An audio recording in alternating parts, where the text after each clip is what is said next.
Happy Thanksgiving, everybody. The woke mob came for Columbus Day. Now it's coming for your blessed holiday of Thanksgiving. Yeah. One LA Times op-ed says Americans need to stop romanticizing the holiday. You need to stop interrupting my reads. And the Washington Post says Thanksgiving dinner is contributing to climate change. It didn't say my name. I don't know why I did that. It just slipped out.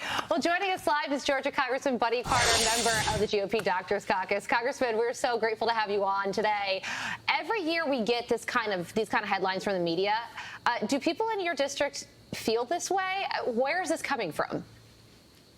I have no idea. This is more of that liberal elitism, if you will. But no, my people in the 1st Congressional District of Georgia, they are thankful. They know that we live in the greatest country in the world. They know that there are people trying to break into this country, but you don't hear about anybody trying to break out. And they realize just how blessed we are and how thankful we are. Not to be outdone, here is party pooper in chief, MSNBC's Joy Reid. Take a listen. But it's also important to unpack the myth of Thanksgiving. It is a holiday riddled with historical inaccuracies, built on this myth that the indigenous welcomed their colonizers with open arms and ears of corn, a simplistic fairy tale interpretation of a 1621 encounter between indigenous tribes and English settlers that erases the genocide that followed. It's the truth Republicans want banned from our textbooks. Because here's the secret they want so desperately to keep. We are a country founded on violence. Our birth was violent.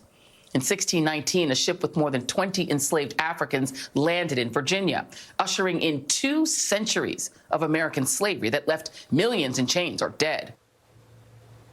I'm not going to lie. Her table is going to be a blast tonight. But, Congressman, how does someone like Joy Reid get to the point where that is what she thinks of, and that's what she focuses on for a holiday like Thanksgiving, where we kind of are supposed to put everything aside, focus on friends, focus on family, and just have a day where we celebrate being American?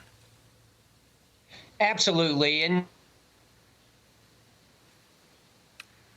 you know, Let's give it a second. those people. Okay. This sounds very close to the 1619 project. Go ahead, Congressman. Sorry, we lost you there for a second.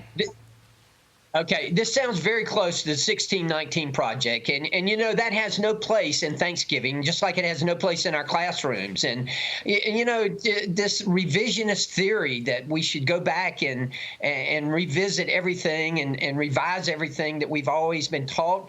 The key to Thanksgiving is thankfulness, and that's what we have to keep in mind. You know, we recognize that there were problems in the past, yes, but at the same time, we've got so much to be thankful for. Let's concentrate on the positive. Let's be thankful because we are blessed and we have so much to be thankful for. That's exactly right. And also, it should be noted, she singularly singled out the United States, American culture and history. I mean, every country has a history of conquest. That's just the way it was. You know, the one group of people conquered the group before them. It's literally how we got to the map that we have of the world. Yeah. But we do want to ask you about this because you remember the Doctors Caucus focusing on COVID-19. There's this moment from Whoopi Goldberg on The View, and she's taken aim at critics of Dr. Fauci after recovering from COVID-19 herself. Listen to her comments here. A lot of conservatives who posted about how much they hate Dr. Fauci, that they'd rather get COVID than ever test again. Let me explain something to you as somebody who's just come off it again. And not a nice light, because, you know, I came off a tough COVID, okay? You don't want to get this. It's not funny. No. You don't want this. This will kill you. What's the matter with you people? Congressman, what do you think about that?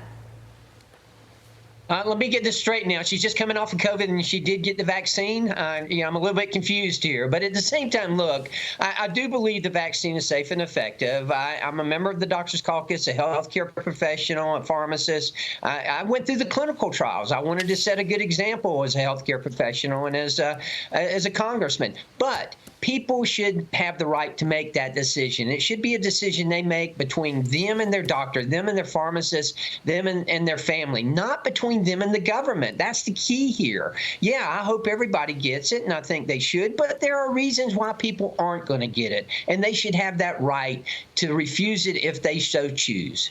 Meantime, finally, Georgia voters will now be allowed to head to the polls for in-person early voting this Saturday in Georgia's Senate runoff, that according to a court decision. Your reaction to that decision, Congressman?